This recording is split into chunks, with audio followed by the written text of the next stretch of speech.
दोस्तों नमस्कार, कैसे हैं आप? उम्मीद करता हूं बिल्कुल ठीक ठाक और मज़े में होंगे। मैं हूं आपका दोस्त पुनीत। आप सुन रहे हैं प्रोग्राम कम्युनिटी कलर्स रेडियो उड़ान पर। रात के बज चुके हैं 9 और रेडियो उड़ान पर हर शुक्रवार डिसेबिलिटी न्यूज़ और बहुत से सेगमेंट से भरा आप अपडेटेड प्रोग्राम सुनते हैं कम्युनिटी कलर्स, जिसे आप बहुत पसंद करते हैं। इनफैक्ट रेडियो उड़ान को भी आप बहुत प्यार देते हैं, बहुत सम्मान देते हैं, पसंद करते हैं। हम आपके तहे दिल से शुक्रगुजार हैं। और पूरे देश ने आज होली का पावन पर्व मनाया है, तो आप सभी को भी होली की बहुत बहुत मुबारकबाद। और जहाँ जहाँ भारतवासी रहते हैं सब ने आज होली का दिन सेलिब्रेट किया। ईश्वर करे बुराई पर अच्छाई की जीत का ये प्रतीक दिन आप सभी के लिए मंगलकारी हो। और कल सभी ने होलिका दहन की परंपरा का निर्वहन भी किया है और होलिका दहन भी बुराई पर अच्छाई की जीत का प्रतीक है। तो रेडियो उड़ान की पूरी टीम की ओर से आपको होली की हार्दिक शुभकामनाएं। और बहुत बार हमसे प्रोग्राम कम्युनिटी कलर्स में बहुत सारी गलतियां भी हो जाती हैं, जिसके लिए हम आपसे माफ़ी चाहते हैं। और हम आपको साथ ही साथ ये भरोसा भी दिलाना चाहते हैं कि भविष्य में ऐसी गलतियां न हो, हम ऐसी कोशिशें लगातार करते रहेंगे। बहरहाल रेडियो उड़ान ऐप हमारे प्ले स्टोर और ऐप स्टोर दोनों पर अवेलेबल है। और इसके साथ ही हमारी वेबसाइट www.radioudan.com पर भी डायरेक्ट प्ले बटन प्रेस करके आप रेडियो उड़ान सुन सकते हैं। यहां से ही हमारी पीसी के लिए प्लेलिस्ट भी आप डाउनलोड कर सकते हैं, जिसे आप VLC मीडिया प्लेयर या विनैम्प जैसे मीडिया प्लेयर्स पर प्ले करके रेडियो उड़ान सुन सकते हैं। बहुत सारी थर्ड पार्टी प्लेटफॉर्म्स और ऐप्स जैसे गूगल मिनी, एलेक्सा, ट्यूनिंग जैसी ऐप्स पर भी रेडियो उड़ान अवेलेबल है। इसके साथ ही बहुत सारे दूसरे ऑनलाइन रेडियो स्टेशंस प्रोवाइड करवाने वाली बहुत सारी एप्लीकेशंस के जरिए आप रेडियो उड़ान सुन सकते हैं। बहरहाल हमारा फेसबुक पेज लाइक कीजिए www.facebook.com/रेडियो उड़ान। इसके साथ ही हमारा यूट्यूब चैनल सब्सक्राइब कीजिए ताकि रेडियो उड़ान के प्रोग्राम्स की अपडेट आपको सबसे पहले मिलती रहे। तो बिना वक्त गवाए आइए सुने सबसे पहले न्यूज हेडलाइंस।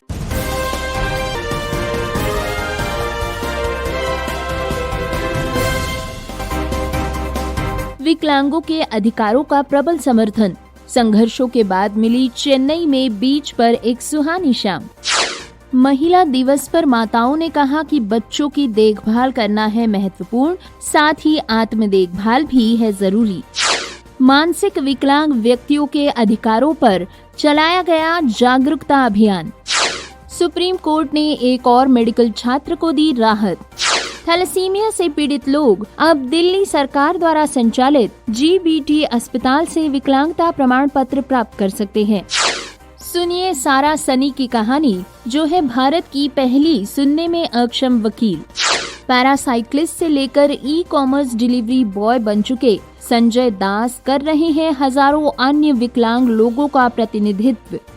तमिलनाडु में विकलांग अधिकार समूह ने राज्य सरकार से सुलभता के लिए लो फ्लोर बसेस की खरीद का आग्रह किया है। कुछ दिनों पहले ही हो गई थी मां की मौत। शव के साथ घर में अकेला पाया गया मानसिक विकलांग व्यक्ति। तो न्यूज हेडलाइंस के बाद वक्त एक छोटे से ब्रेक का। ब्रेक के बाद वापस आऊंगा डिटेल्ड न्यूज बुलेटिन के साथ। सुनते रहिए programme community colours only on radio Udaan, a flight of life. Kamini Das here and you are listening to Radio Udan. For more info, log on to www.radioudan.com. Download our app from Google Play Store and do not forget to follow us on social media platforms and subscribe to us on our YouTube channel, Radio Udan.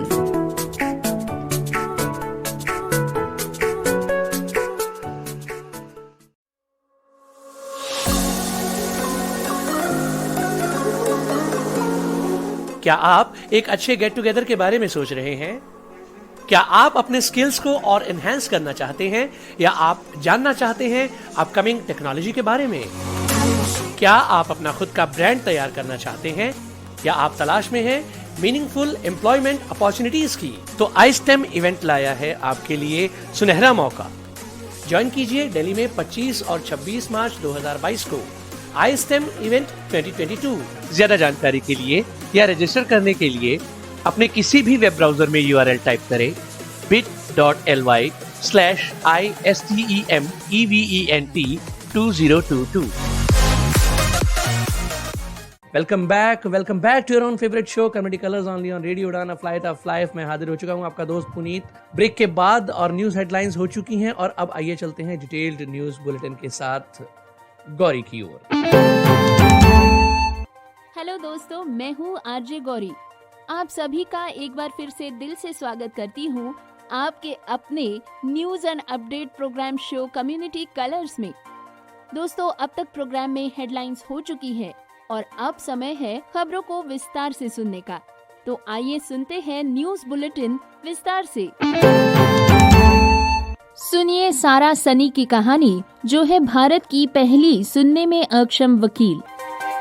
Beating all odds, rewriting history on the way.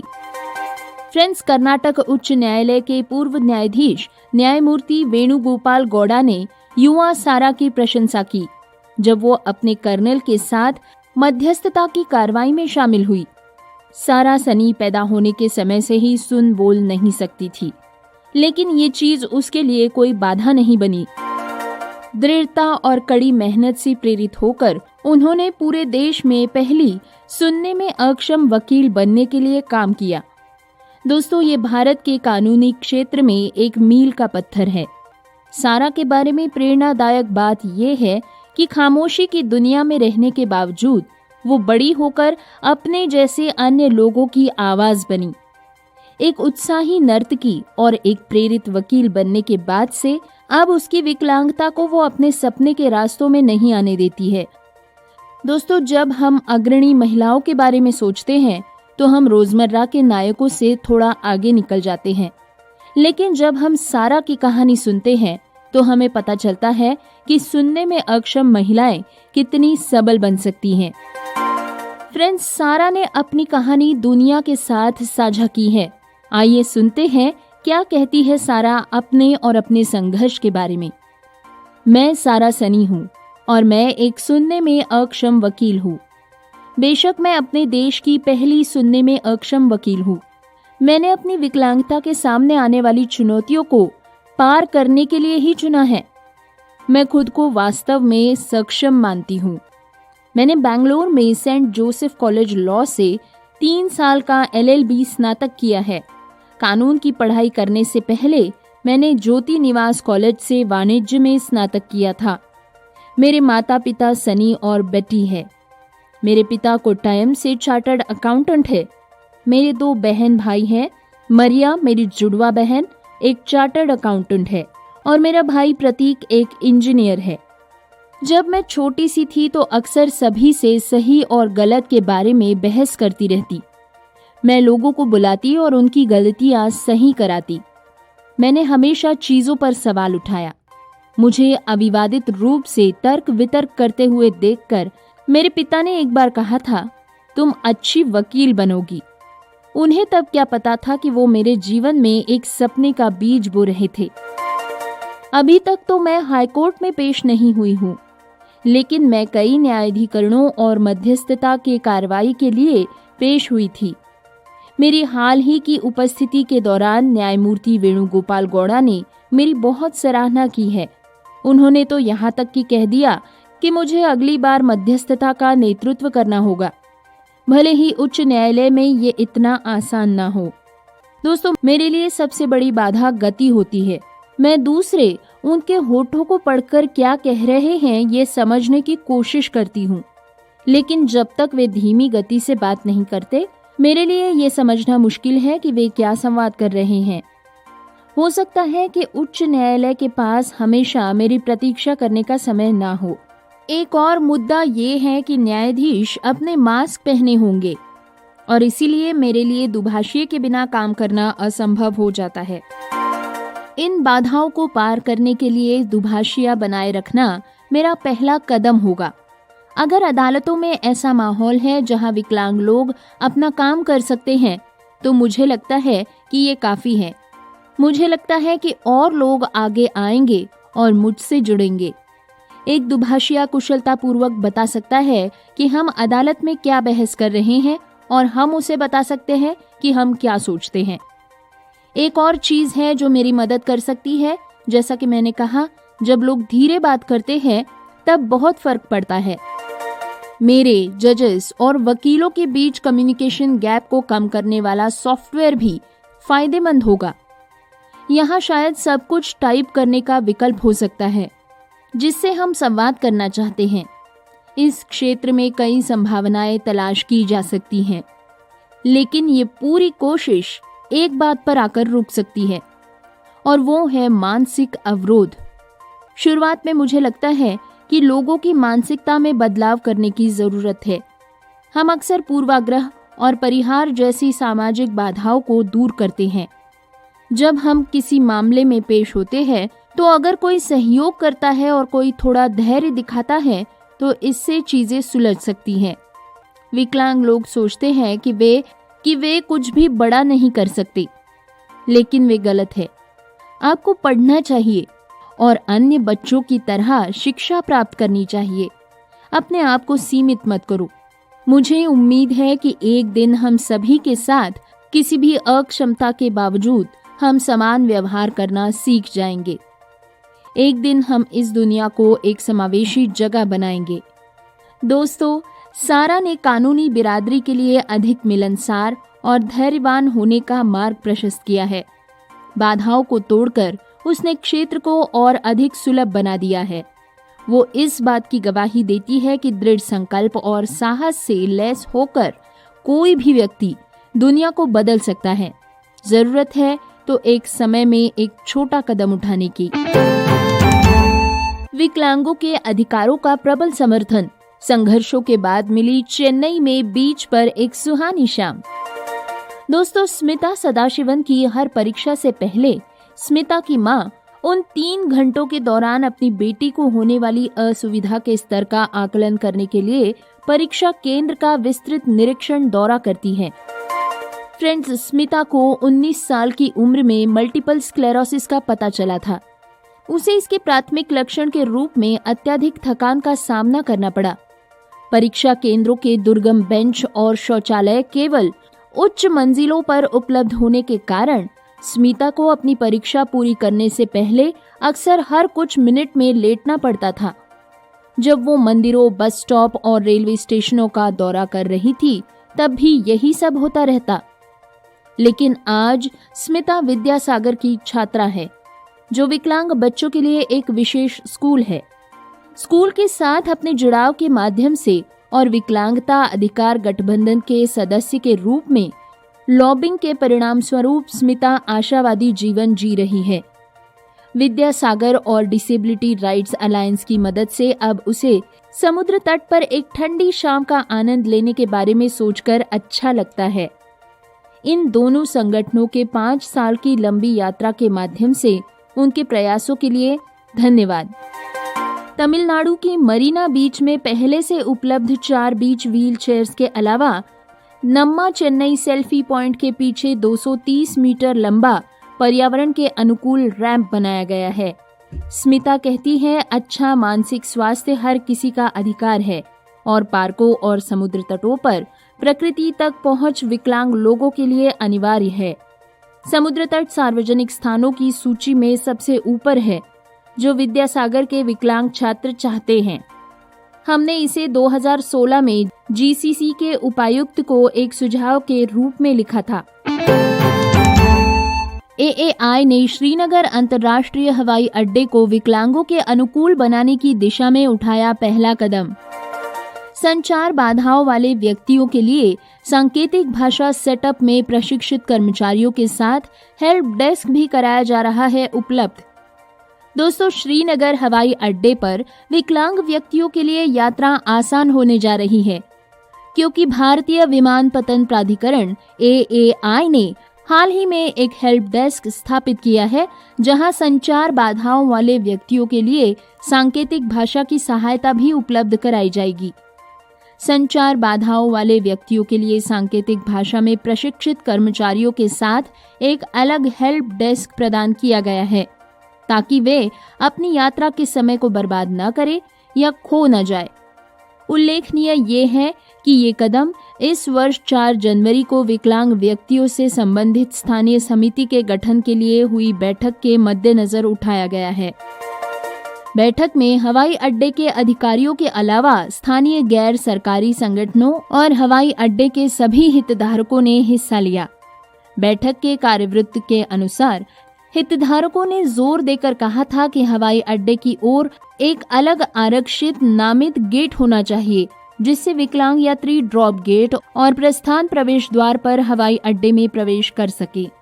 बैठक के कार्यवृत्त के अनुसार एक आरक्षित x ray counter होना चाहिए जहां विकलांग यात्रियों के सामान की जांच की जा सके। बिना एस्कॉर्ट वाले यात्रियों के लिए सहायता उपलब्ध होनी चाहिए और उन्हें सामान को मशीनों तक ले जाने के लिए तथा वाहनों में वापस समायोजित करने के लिए मदद दी जानी चाहिए। ड्रॉप गेट पर पार्किंग स्लॉट उपलब्ध होना चाहिए जहां विकलांग व्यक्ति अपनी आवश्यकता के अनुसार वाहनों में चढ़ और उतर सकता है। कभी कभी सेरेब्रल पाल्सी और व्हीलचेयर उपयोगकर्ताओं को अपने वाहनों से उतरने में समय लगता है। पार्किंग स्लॉट को पेंट किया जाना चाहिए और स्पष्ट रूप से विकलांग लोगों की मदद करने वाले लोगों को वहां उपलब्ध होना चाहिए।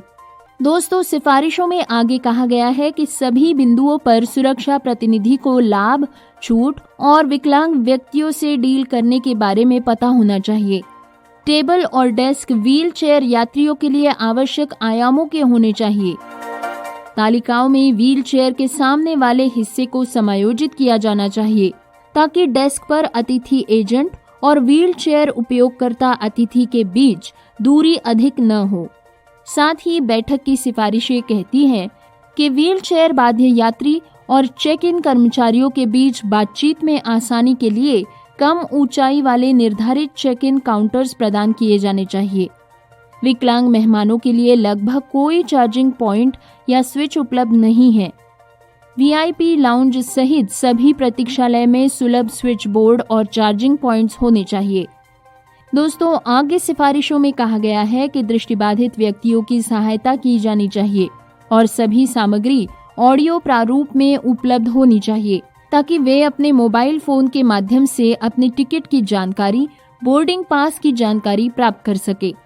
कैबिन व्हील चेयर थोक में उपलब्ध होना चाहिए और गतिशीलता के मुद्दों वाले व्यक्तियों को अपने स्वयं के व्हील चेयर का उपयोग करने की अनुमति भी दी जानी चाहिए।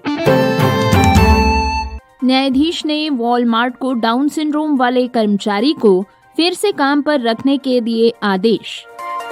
एक फेडरल न्यायाधीश ने वॉलमार्ट को डाउन सिंड्रोम वाली एक महिला को तुरंत काम पर रखने और विस्कॉन्सिन स्टोर से उसे निकालने से संबंधित विकलांगता भेदभाव के मुद्दे में प्रबल होने के बाद उसे $50,000 से अधिक का पेबैक देने का आदेश दिया है। लेकिन जज ने महिला मॉर्लो स्पायथ के साथ कैसा व्यवहार वॉलमार्ट में किया गया, इसके आलोक में वॉलमार्ट को अलग से 5 वर्षों के लिए अन्य कार्रवाई करने के अनुरोध को अस्वीकार किया है। वॉलमार्ट ने बुधवार को मीडिया आउटलेट CNBC को बताया कि वो स्पायथ को उनकी नौकरी वापस देने के आदेश का पालन करेगी। वॉलमार्ट ने कहा, हम अपने सभी सहयोगियों की सहायता को गंभीरता से लेते हैं और नियमित रूप से हर साल हजारों विकलांगों को समायोजित करते हैं। दोस्तों, न्यायाधीश का आदेश अमेरिकी समान रोजगार अवसर आयोग और देश के सबसे बड़े निजी नियोक्ता वॉलमार्ट के बीच 5 साल से चल रही अदालती लड़ाई में नवीनतम विकास है। फेडरल एजेंसी ने स्पायथ की ओर से वॉलमार्ट पर मुकदमा दायर किया है। ये मुकदमा तब किया गया जब रिटेलर ने उसकी विकलांगता को समायोजित करने से इनकार कर दिया और उसे एक सुपर सेंटर में काम करने के लिए लगभग 16 वर्षों के बाद निकाल दिया। न्यायाधीश ने अतिरिक्त आरोपों को खारिज कर दिया है। मुकदमे के हिस्से के रूप में EEOC ने न्यायाधीश विलियम ग्रिसबैक से कहा था कि बड़े वॉलमार्ट को अमेरिकियों के विकलांग अधिनियम के बारे में प्रबंधकों के लिए प्रशिक्षण जोड़ने की आवश्यकता है। EEOC ये भी चाहता है कि वॉलमार्ट सभी कर्मचारियों को स्पायथ के पक्ष में जूरी के फैसले, उनके कानूनी अधिकारों और उल्लंघन की रिपोर्ट करने के लिए संघीय एजेंसी से संपर्क करने की उनकी क्षमता के बारे में सूचित करे। EEOC ने वॉलमार्ट के खिलाफ इस तरह के भेदभाव के मुकदमे का हवाला देते हुए तर्क दिया था कि स्पायथ के खिलाफ कंपनी की कार्रवाई एक पैटर्न का हिस्सा है। ग्रिसबैक ने अपने 22 फरवरी के फैसले में अनुरोधों को अस्वीकार करते हुए कहा कि EEOC के अधिकांश अनुरोध निर्देश हैं और वॉलमार्ट कानून का पालन करता है। न्यायाधीश ने लिखा, वॉलमार्ट के खिलाफ पर्याप्त फैसले और इससे उत्पन्न प्रचार इस मामले में किसी भी तरह के आचरण को दोहराने के खिलाफ मजबूत निवारक के रूप में काम करता है। ग्रिसबैक ने कहा कि वॉलमार्ट विकलांगों के लिए एक मजबूत प्रोत्साहन पैदा करेगा। विस्कॉन्सिन की जूरी ने पाया कि वॉलमार्ट ने कानून का उल्लंघन किया जब उसने स्पायत के काम के घंटों को बदल दिया और उसकी विकलांगता को समायोजित करने से इनकार कर दिया। जूरी ने विकलांगता भेदभाव के मुकदमे के लिए स्पायत को $125 मिलियन से अधिक के हर्जाने से सम्मानित किया। दोस्तों, ये एक एकल पीड़ित और विकलांग महिला के लिए इतिहास में सबसे अधिक हर्जाना है, लेकिन उस पुरस्कार को न्यायाधीश ने तुरंत कम करके एक वैधानिक अधिकतम $30 मिलियन कर दिया। हाल ही के हफ्तों में EECO और वॉलमार्ट ने अदालती कागजात में तर्क दिया है कि जज के आदेश का पालन करने के लिए स्पायत को मिलने वाले पेबैक की राशि की गणना कैसे करें। दोस्तों, इस विषय पर निर्णय अभी बाकी है, कोर्ट केस अब भी चल रहा है। महिला दिवस पर माताओं ने कहा कि बच्चों की देखभाल करना है महत्वपूर्ण, साथ ही आत्म देखभाल भी है जरूरी। फ्रेंड्स, वैसे तो अपने बच्चे के साथ बस से पणजी की यात्रा करना कोई बड़ी उपलब्धि नहीं लगती है, लेकिन इस माँ के लिए वालपोई से बस का हर सफर एक चुनौती है। अन्य बच्चों के विपरीत उनके बेटे को डाउन सिंड्रोम है।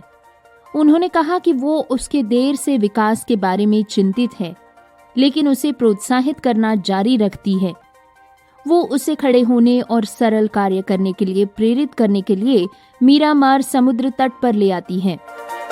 आज उसके प्रयासों के कारण वो स्वतंत्र रूप से बस से यात्रा करता है। माँ अपने बच्चे के बारे में जानकारी साझा करते हुए आगे कहती है, वो बहुत सक्षम है। वो कंडक्टर को पैसे देता है और मुझे साथ नहीं आने के लिए कहता है। शुरू में किसी ने उसे स्वीकार नहीं किया, लेकिन अब दूसरे बच्चे उससे खेलने के लिए आमंत्रित करते हैं। दोस्तों, मंगलवार को अंतर्राष्ट्रीय महिला दिवस होने के नाते Sanjay centre for special education द्वारा आयोजित एक विशेष कार्यक्रम में माताएं अपनी चुनौतियों और सफलता की कहानियों को साझा करने के लिए एक साथ आई थी। एक अन्य ऑटिज्म से पीड़ित किशोरी की मां ने कहा कि उसकी बेटी के बढ़ते हुए हर एक वर्ष में अलग अलग चुनौतियां उसे पेश आई थी। उसे नियंत्रित करना मुश्किल था, खासकर चीखने वाले एपिसोड्स के दौरान। उसने अपनी नौकरी और अपने अपार्टमेंट को बनाए रखने के लिए संघर्ष किया, लेकिन अंत में अपनी बेटी को सेंट जेवियर्स अकादमी में नामांकित कर दिया और अपनी फार्मेसी शुरू की। उसकी बेटी उसके साथ फार्मेसी में जाती थी, जहां वो गत्ते के बॉक्सेस के साथ दिन भर खेलती रहती, कुछ मॉडल बनाती। लड़की की मां बताती है, उसने कला को अपनाया और मुझे देखते हुए माइक्रोसॉफ्ट पेंट सीखा। मैं उसकी कलाकृति को घर में उपयोगी वस्तु में बदलना चाहती थी, इसीलिए मैंने चाबी की जंजीरों, टेबल क्लॉथ्स, माउस पैड्स, इन सभी पर उसकी पेंटिंग्स छपवा दी और अब मैं पूरे भारत में इन्हें सप्लाई करती हूँ। एक अन्य ऑटिस्टिक बच्चे की मां ने अन्य माता पिता और परिवार के सदस्यों को सलाह दी कि वे अपने विकलांग बच्चों को घर की गतिविधियों में शामिल करें। केवल जब आपका परिवार आपके बच्चे को स्वीकारता है और उसे शामिल करता है, तो ही समाज भी उसे शामिल कर सकेगा। उसने जीवन कौशल पर ध्यान केंद्रित किया और कहा कि अपने बेटे को स्वतंत्र रूप से कपड़े धोने, कपड़े मोड़ने, कुल 15 अलग अलग वस्तुओं को सिखाने में उसे 10 साल लगे। उसका बेटा वॉशिंग मशीन खुद चलाता है और फिर सूखे कपड़ों को अलग अलग टोकरियों में अलग अलग रखता है, जिसमें परिवार के प्रत्येक सदस्य की तस्वीर होती है। इस बात पर जोर देते हुए कि दिनचर्या महत्वपूर्ण है, उसने कहा, हमें बहुत व्यवस्थित रहना होगा। उन्हें सुबह से शेड्यूल की जरूरत है। हालांकि एक और महत्वपूर्ण पहलू ये भी है कि आप अपना ख्याल रखें। हम इंजन हैं और ट्रेन इंजन के बिना नहीं चल सकेगी। डिटेल्ड न्यूज बुलेटिन अभी जारी है, लेकिन वक्त एक छोटे से ब्रेक का है। ब्रेक के बाद वापस आते हैं और लौट कर आऊंगा। डिटेल्ड न्यूज बुलेटिन कंटिन्यू रहेगा, तो सुनते रहिए प्रोग्राम कम्युनिटी कलर्स, सिर्फ रेडियो उड़ान पर। वाह, ये बच्चा कितनी अच्छी फ्लूट बजाता है। कितना सुरीला बजा रहा है। मेरा नाम है सिंचन नोहारा और मैं 5 साल का हूँ और आप सुन रहे हैं रेडियो उड़ान और फ्लाइट ऑफ लाइफ। सारे इसे मिलकर सुनिएगा क्योंकि मैं भी इसे सुनता हूँ। ये शिनचैन कहाँ से आ गया?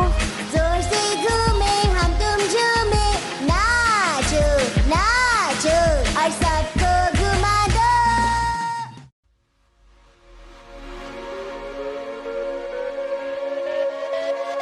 Do you want to connect with other people of disabilities? Do you want to grow your skills and learn about upcoming technology? Do you want to develop your brand and find about meaningful employment opportunities? Join iSTEM at their 2022 conference in Delhi on 25th and 26th March, where they will be launching their new mobile app for the community. For more information or register, open your web browser and type the URL bit.ly/ISTEMEVENT2022. Program में फिर से स्वागत। Detailed news bulletin जारी है, सुनते रहिए community colours programme. आगे बहुत कुछ है, लेकिन पहले सुन लेते हैं डिटेल्ड न्यूज बुलेटिन का बाकी हिस्सा। तमिलनाडु में विकलांग अधिकार समूह ने राज्य सरकार से सुलभता के लिए लो फ्लोर बसेस की खरीद का आग्रह किया है। दोस्तों, परिवहन निगमों के 1200 पुरानी बसेस के नवीनीकरण के कदम के बीच परिवहन इक्विटी की वकालत करने वाले एक अखिल भारतीय समूह फ्रीडम ऑफ मूवमेंट कोएलिशन ने अपनी चिंता व्यक्त करते हुए कहा है कि एमटीसी द्वारा संचालित कोई भी बस निकाय का अनुपालन नहीं करती है। हाल ही में एक आरटीआई से पता चला है कि एमटीसी के पास केवल 20% वाहन ऐसे हैं जिन्हें बस भी कहा जा सकता है। कुल मिलाकर एमटीसी के पास 3,460 वाहनों में से 2,822 मतलब के 80% बसों के रूप में मान्यता प्राप्त नहीं है, क्योंकि वे लगभग 4 फीट ऊंचाई की ट्रक चेसिस पर है। शेष 20% बसें GFH यानी कि ग्राउंड टू बस फ्लोर हाइट का अनुपालन नहीं करती है। गठबंधन ने उल्लेख किया कि मद्रास उच्च न्यायालय ने आदेश दिया है कि 2016 के आदेश के बाद अधिग्रहित बसों को सार्वभौमिक रूप से सुलभ होना चाहिए। हालांकि अदालत के आदेश के विपरीत एमटीसी और ईटीसी सहित राज्य परिवहन उपक्रम नई बसों की खरीद और शुरुआत कर रहे हैं, जो विकलांग नागरिकों के लिए सुलभ नहीं है। अक्षम नागरिकों के साथ बार बार अन्याय करना, गैर अनुपालन वाली बसेस को उनकी समाप्ति तिथि से पहले ही पुनरुज्जीवित करना, इस बात से सभी के लिए सुरक्षा और पहुंच में समझौता होता है। एमएफसी जल्द ही भारत में सिटी बस खरीद के मॉडल एक्सेसिबिलिटी विनिर्देश जारी करेगी, ताकि विकलांग अनुकूल बस द्वारा सरकार को जो मतलब है वो विकलांग नागरिकों के जीवन के अनुभव से भी मेल खाए। परिवहन विभाग के सूत्रों ने कहा है कि अपनी उच्च लागत और उनके संचालन में व्यावहारिक कठिनाइयों के कारण लो फ्लोर बसेस को पसंद नहीं किया जाता है। सूत्रों ने बताया कि सामान्य बसों की लागत लगभग 40 लाख रुपए है, जबकि low floor buses non AC की लागत 70 लाख रुपए होती है। लेकिन मुद्दा लो फ्लोर बसेस की लागत का नहीं, बल्कि व्यावहारिक कठिनाइयों का है। सड़क की स्थिति को देखते हुए लो फ्लोर बसेस का रखरखाव बहुत अधिक होता है। अधिकांश स्पीड ब्रेकर मानकों के अनुसार आकार में नहीं होने के कारण लो फ्लोर बसेस को क्षतिग्रस्त कर देते हैं। 2019 तक एफएमसी ने कहा है कि एमटीसी ने 695 बसेस खरीदी थी और एसईटीसी ने 492 बसेस खरीदी थी। कुल मिलाकर 4,381 नई बसेस उच्च न्यायालय के आदेशों के अनुसार जोड़ी गई है, लेकिन उनमें से एक भी विकलांगों के अनुकूल नहीं है। व्हीलचेयर लिफ्ट से संचालित बसों को खारिज करते हुए गठबंधन ने राज्य सरकार से कम प्रवेश वाली सुलभ बसों की खरीद करने का आग्रह किया, जो बस स्टॉप पर बोर्डिंग पॉइंट के साथ सभी बुजुर्गों, विकलांगों, गर्भवती महिलाओं और छोटे बच्चों वाले यात्रियों के लिए लेवल बोर्डिंग प्रदान कर सकती हैं। थैलेसीमिया से पीड़ित लोग अब दिल्ली सरकार द्वारा संचालित जीबीटी अस्पताल से विकलांगता प्रमाण पत्र प्राप्त कर सकते हैं। दोस्तों, अब तक ये सुविधा केवल राष्ट्रीय राजधानी में राम मनोहर लोहिया RML अस्पताल और अखिल भारतीय आयुर्विज्ञान संस्थान एम्स में उपलब्ध थी। समाज कल्याण मंत्री राजेंद्र पॉल गौतम ने शुक्रवार को जीबीटी अस्पताल दिलशाद गार्डन में समाज कल्याण विभाग के उत्तर पूर्व जिला कार्यालय द्वारा आयोजित दिव्यांग सहायता शिविर में भाग लिया। शिविर में विकलांग नागरिकों को विकलांगता प्रमाण पत्र, विशिष्ट विकलांग पहचान UDID कार्ड, डिजिटल विकलांगता प्रमाण पत्र, DTC पास, रेलवे विभाग पास, ऋण आदि प्रदान किए गए। शिविर में UDID कार्ड के पंजीकरण में लगभग 1000 लोगों की सहायता की गई। जीबीटी अस्पताल प्रशासन ने कहा कि इस तरह के शिविर के पीछे मकसद विकलांग लोगों को एक ही छत के नीचे सभी सुविधाएं मुहैया कराना है, ताकि उनकी समस्याओं का जल्दी समाधान किया जा सके और उन्हें काम कराने के लिए अलग अलग कार्यालयों में न जाना पड़े। फ्रेंड्स, इस शिविर के माध्यम से पहली बार दिल्ली की केजरीवाल सरकार ने थैलेसीमिया से प्रभावित कई दिव्यांग लोगों का विकलांगता प्रमाण पत्र बनाने की प्रक्रिया शुरू की। अभी तक ये सुविधा केवल RML और एम्स में उपलब्ध थी। अब दिल्ली वासी भी जीबीटी अस्पताल में इस सुविधा का लाभ उठा सकते हैं। केजरीवाल सरकार के प्रवक्ता ने कहा कि लाइन में खड़े अंतिम व्यक्ति तक हर संभव मदद उपलब्ध कराने के लिए हम प्रतिबद्ध हैं।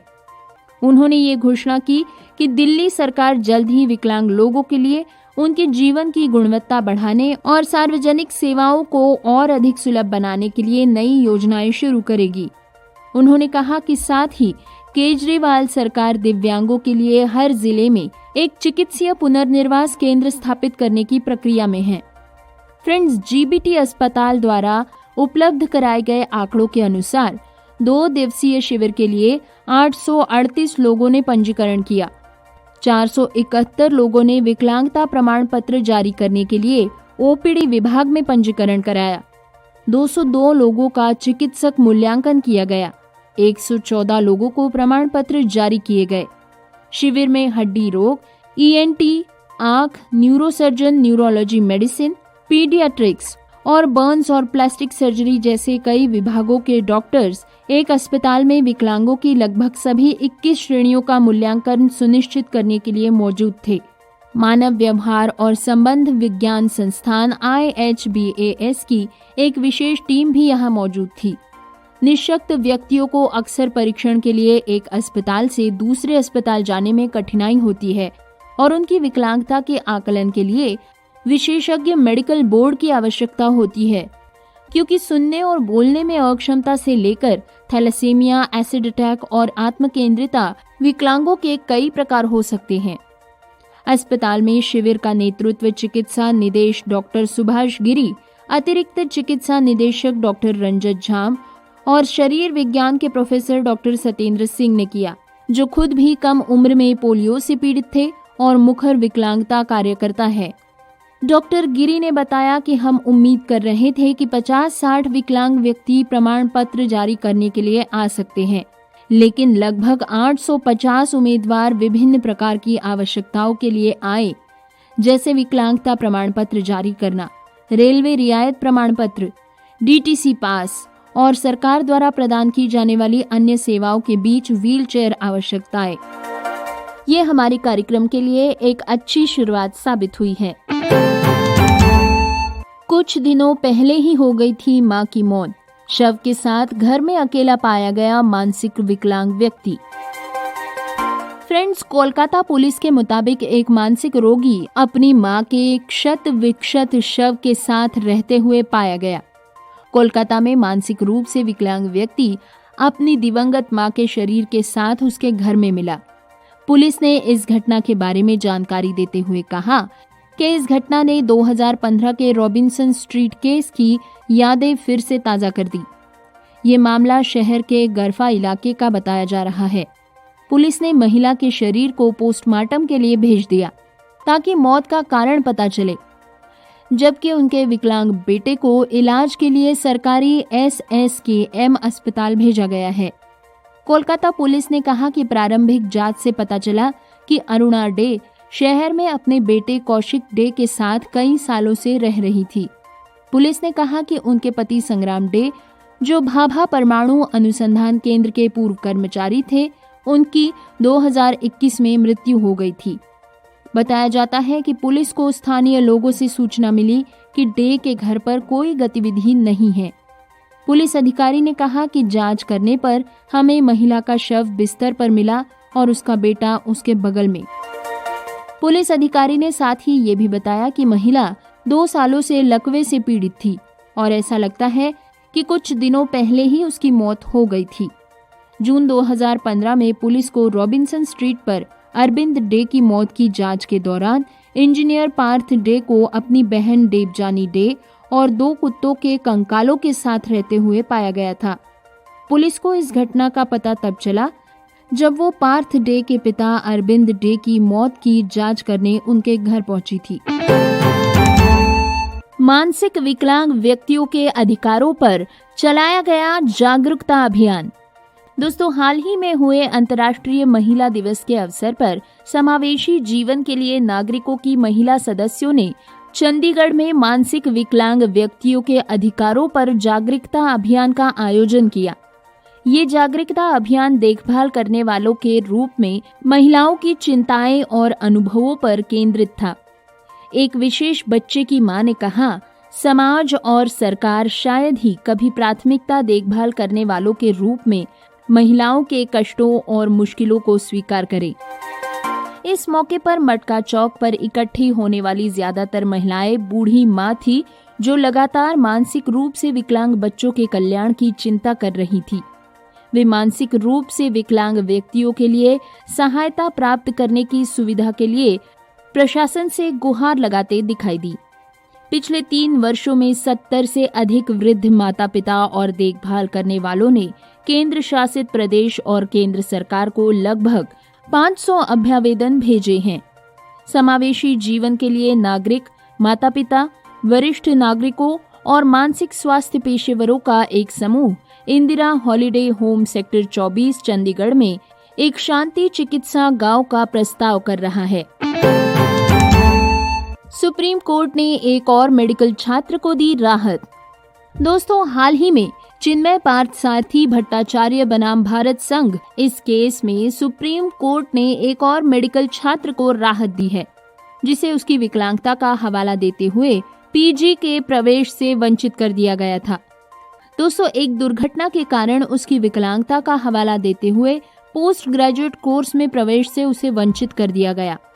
न्यायमूर्ति एल नागेश्वर राव और न्यायमूर्ति BR गवई ने चिन्मय पार्थ सारथी भट्टाचार्य द्वारा दायर रीट याचिका की अनुमति देते हुए कहा कि जब वो MBBS के अंतिम वर्ष में था तब उसका एक्सीडेंट हो गया और फिर भी उसने सफलतापूर्वक पाठ्यक्रम पूरा किया। जब भट्टाचार्य अपनी MBBS महाराष्ट्र के एक मेडिकल कॉलेज से कर रहे थे, तभी उन्हें एक बड़ी सड़क दुर्घटना का सामना करना पड़ गया, जिससे उनका बायां हाथ कुचल गया और कोहनी के ऊपर काटा गया। लेकिन उन्होंने MBBS पाठ्यक्रम और स्नातकोत्तर चिकित्सा पाठ्यक्रम में प्रवेश के लिए आवेदन किया। वो नीट PG प्रवेश परीक्षा 2021-22 में उपस्थित हुए और स्नातकोत्तर चिकित्सा पाठ्यक्रम में प्रवेश के लिए आवेदन किया। इस परीक्षा में उन्होंने 290 का स्कोर हासिल किया, जिसने उन्हें सामान्य विकलांग व्यक्ति के श्रेणी के तहत एडमिशन के योग्य बना दिया। उन्हें मौलाना आजाद मेडिकल कॉलेज नई दिल्ली में MD में PWD श्रेणी के लिए आरक्षित अखिल भारतीय कोटा सीट पर प्रवेश की पेशकश की गई थी, लेकिन अखिल भारतीय आयुर्विज्ञान संस्थान द्वारा जारी किए गए विकलांगता प्रमाण पत्र को देखते हुए उन्हें प्रवेश से वंचित कर दिया गया। हाईकोर्ट के समक्ष उन्होंने प्रस्तुत किया कि उन्होंने MD में प्रवेश पाने के लिए एक प्लानिंग के तहत निर्णय लिया था। ये उनका एक कॉन्शियस डिसीजन माने कि सचेत विकल्प था। जवाब में राष्ट्रीय चिकित्सा आयोग ने प्रस्तुत किया कि उन्हें स्नातकोत्तर पाठ्यक्रम में प्रवेश नहीं दिया जा सकता, यहाँ तक कि MD में भी नहीं, क्योंकि ये विकलांगता उनके डॉक्टर के रूप में अपने कर्तव्यों को निभाने के रास्ते में आ सकती है। पीठ ने रीट याचिका का निपटारा करते हुए अपने आदेश में कहा कि पीठ ने देखा कि MD सामुदायिक चिकित्सा में याचिकाकर्ता और रोगियों के बीच कोई बातचीत शामिल नहीं होगी। पीठ ने कहा कि इस मामले के अजीबोगरीब तथ्यों में हमारा विचार है कि याचिकाकर्ता 2022 के लिए MD में स्नातकोत्तर पाठ्यक्रम में प्रवेश लिए जाने के हकदार है। उनके आदेश को मिसाल नहीं माना जाए। पैरासाइक्लिस्ट से लेकर ई कॉमर्स डिलीवरी बॉय बन चुके संजय दास कर रहे हैं हजारों अन्य विकलांग लोगों का प्रतिनिधित्व। दोस्तों, पश्चिम बंगाल के उत्तर 24 परगना के बारानगर के रहने वाले संजय दास अब एक ई कॉमर्स वेबसाइट के लिए डिलीवरी बॉय का काम करते हैं। उन्हें इस बात का अफसोस है कि उनके निकटतम पड़ोसियों को छोड़कर इलाके में कोई भी ये नहीं जानता है कि उन्होंने पैरा एशियाई खेलों में भारत का प्रतिनिधित्व किया है। सरकारी मान्यता की तो बात ही छोड़ दीजिए।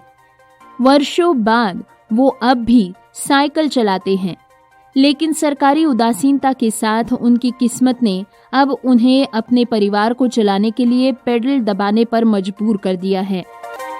दास ने राज्य स्तर पर क्रिकेट और फुटबॉल दोनों खेल खेले हैं। 2013 में सरकार के किसी भी समर्थन के बिना संजय दास अपनी जेब से 910 रुपए खर्च करके पैरा एशियाई खेलों में भाग लेने के लिए दिल्ली पहुंच गए। जीवन ने संजय को एक चौराहे पर खड़ा कर दिया जब उनके पिता की नौकरी चली गई और उन्हें अपने जुनून और अपने परिवार का समर्थन करने की सख्त जरूरत के बीच चयन करके मजबूर होना पड़ा।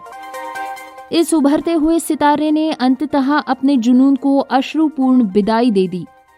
उन्हें परिवार चलाने की जिम्मेदारी उठानी पड़ी और एक ई कॉमर्स डिलीवरी बॉय के रूप में काम शुरू करना पड़ा। लेकिन संजय दास अपनी साइकिल से अलग नहीं हो सकते। यही केवल एक वो चीज है जो उनके चेहरे पर मुस्कान लाती है। उन्होंने कहा, खेल खेलने से मुझे कैसे मदद मिलेगी? मैंने देश का प्रतिनिधित्व किया है, लेकिन क्या कोई इसे पहचानता है? मैंने जापान, चीन और मलेशिया के खिलाड़ियों के खिलाफ प्रतिस्पर्धा की थी, लेकिन खेल जीत नहीं सका। भारत में हमारे पास मेरे जैसे एथलीटों का समर्थन करने के लिए पर्याप्त बुनियादी ढांचा नहीं है। टूर्नामेंट की तैयारी के लिए हमारे पास उचित आहार भी नहीं है। पैसे की कमी की लगातार समस्या हमें पीछे खींचती रहती है। इन बाधाओं के बावजूद मैं 1.18 सेकंड्स में चौथे स्थान पर रहा था। दोस्तों, उन्होंने आगे कहा कि दूसरे देशों के साइकिल चालकों की काया बेहतर होती है। मैंने एक एथलीट को देखा जो भी पोलियो से पीड़ित था और उसके दोनों पैर मेरे एक पैर के आकार के होंगे, लेकिन इतनी विकलांगता के बावजूद उसकी ताकत मुझसे ज्यादा थी। केंद्र सरकार ने न तो कोई वित्तीय सहायता दी और न ही राज्य सरकार ने दी। संजय दास ने अब विकलांग एथलीटों के लिए राज्य स्तर पर विशेष अनुदान के लिए आवेदन किया है। हालांकि ये आवेदन अब भी स्वीकार किया जाना बाकी है।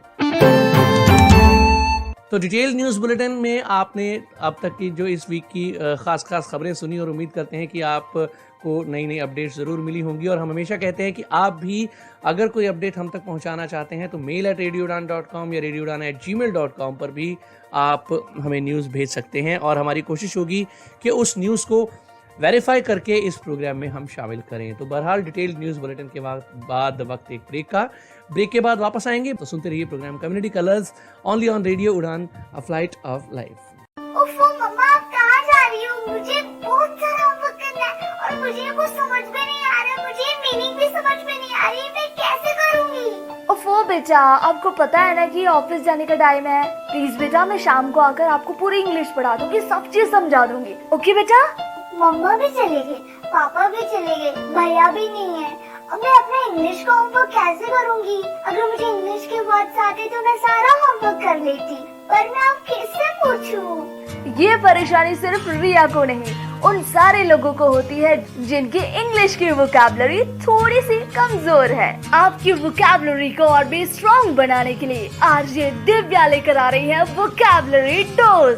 तो हर गुरुवार शाम 7 से 8 बजे और हर शुक्रवार दोपहर 2 से 3 बजे तो अपनी इंग्लिश की कमजोरी को दीजिए एक नई पहचान। On your radio Udaan, a flight of life. अब विंडोज पर भी पुस्तकें पढ़ना हुआ आसान, क्योंकि सक्षम ने लॉन्च किया है dolphin easy reader for Windows, a fully accessible reading app for people with dyslexia, low vision और ब्लाइंडनेस। ये ऐप sectec.in पर अवेलेबल है। इस ऐप का लाइसेंस पाने के लिए आज ही लॉगिन करें www.sectec.in www.sectech.in और 2 दिन के अंदर पाएं इस ऐप का लाइसेंस। ज्यादा जानकारी के लिए कॉल करें 9266626368। Happy reading. तो डिटेल्ड न्यूज बुलेटिन के बाद अब वक्त लाइफ विदाउट साइट सेगमेंट का। दोस्तों, इस सेगमेंट के अंतर्गत प्रोवाइड करवाई जा रही ऑडियोज हमें लाइफ विदाउट साइट की ओर से प्रदान की गई हैं। अगर इन ऑडियोज में किसी भी तरह की कोई गलत या अपवादपूर्ण जानकारी दी जाती है तो रेडियो उड़ान इसके लिए उत्तरदायी नहीं होगा। हेलो दोस्तों, लाइफ बियॉन्ड साइट, दृष्टि नहीं पर जीवन सही। इस अवेयरनेस सीरीज में आज हम बात करेंगे एजुकेशन और जॉब अपॉर्चुनिटीज के बारे में। सबसे पहले एजुकेशन की बात करते हैं। दृष्टिबाधित लोग इंक्लूसिव सिस्टम के तहत ब्लाइंड स्कूल के साथ साथ रेगुलर स्कूल से अपने 12वीं कक्षा तक की पढ़ाई पूरी कर सकते हैं। वे व्यावसायिक योग्यताएं जैसे कि MBA, CA, CS, CMA, law, BE, BTech, medical sciences और ऐसे ही विभिन्न प्रकार के कोर्सेज भी पूरा कर सकते हैं। बड़े इंस्टीट्यूशंस जैसे IIT, IIM ये आरक्षण उपलब्ध कराते हैं। दृष्टिबाधित लोग सहायक तकनीक की मदद से अन्य छात्रों जैसे ही अपने जीवन में आगे बढ़ सकते हैं। अब जॉब की बात करते हैं। सभी प्रकार की सरकारी नौकरियों में 40% या अधिक के डिसेबिलिटी सर्टिफिकेट के आधार पर आरक्षण उपलब्ध है। बड़ी निजी कंपनियां जैसे कि एयरटेल, SCL ये कॉर्पोरेट सोशल रिस्पांसिबिलिटी के तहत दृष्टिबाधित लोगों को उपयुक्त जॉब प्रोफाइल पर नियुक्त करती हैं। दृष्टिबाधित लोग कला के क्षेत्र यानी कि संगीत, वॉइस ओवर आर्टिस्ट इत्यादि इसमें भी अपना करियर बना सकते हैं। एक्सेसिबिलिटी टेस्टिंग भी एक अच्छा विकल्प है। बहुत सारी कंपनियां डॉक्यूमेंट्स, वेबसाइट्स और एप्स को दृष्टिबाधित लोगों के लिए एक्सेसिबल बनाती हैं और वे दृष्टिबाधित लोगों को नियुक्त करती हैं जो कि परीक्षण करते हैं कि ये डॉक्यूमेंट्स, वेबसाइट और एप्स दृष्टिबाधित लोगों के लिए उपयुक्त है या नहीं। दोस्तों, जहाँ चाह है वहाँ राह है। अवसर अनेक हैं, बस आपको आगे बढ़ना है।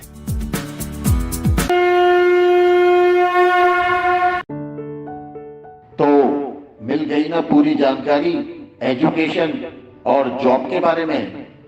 हाँ, इससे मैं अपने जीवन को बहुत बेहतर बना सकता हूँ। बिल्कुल बालक, लेकिन कहीं भी इंडिपेंडेंटली आने जाने के लिए मुझे क्या करना चाहिए? इसी के बारे में अगले ऑडियो में मोबिलिटी और ओरिएंटेशन के साथ साथ व्हाइट केन का यूज करना बताया जाएगा, जिससे तू खुद को इंडिपेंडेंट बना सकता है। अरे वाह, जय हो, जय हो। उम्मीद करेंगे कि आपको ये सेगमेंट पसंद जरूर आया होगा और आप अपना फीडबैक इस सेक्शन और पूरे प्रोग्राम के मुताल्लिक हमें ज़रूर देंगे। और फीडबैक देने के जो तरीके हम पहले प्रोग्राम की शुरुआत में बता चुके हैं, तो आप किसी भी तरीके से अपना फीडबैक हमें भेज सकते हैं। प्रोग्राम के अब अंजाम का वक्त हो रहा है, लेकिन चलते चलते अब आइए आखिर में प्रोग्राम के जानते हैं न्यूज़ हेडलाइंस एक बार फिर।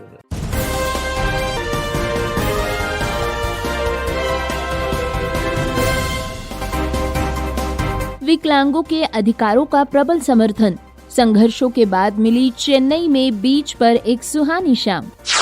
महिला दिवस पर माताओं ने कहा कि बच्चों की देखभाल करना है महत्वपूर्ण, साथ ही आत्म देखभाल भी है जरूरी। मानसिक विकलांग व्यक्तियों के अधिकारों पर चलाया गया जागरूकता अभियान। सुप्रीम कोर्ट ने एक और मेडिकल छात्र को दी राहत। थैलेसीमिया से पीड़ित लोग अब दिल्ली सरकार द्वारा संचालित GBT अस्पताल से विकलांगता प्रमाण पत्र प्राप्त कर सकते हैं। सुनिए सारा सनी की कहानी, जो है भारत की पहली सुनने में अक्षम वकील। पैरासाइक्लिस्ट से लेकर ई-कॉमर्स डिलीवरी बॉय बन चुके संजय दास कर रहे हैं हजारों अन्य विकलांग लोगों का प्रतिनिधित्व। तमिलनाडु में विकलांग अधिकार समूह ने राज्य सरकार से सुलभता के लिए लो फ्लोर बसेस की खरीद का आग्रह किया है। कुछ दिनों पहले ही हो गई थी मां की मौत। शव के साथ घर में अकेला पाया गया मानसिक विकलांग व्यक्ति। तो इसी के साथ मुझे यानी पुनीत को आज का प्रोग्राम खत्म करने की दीजिए इजाजत। बाय बाय, गुड नाइट, शब्बा खैर, जय हिंद, जय भारत।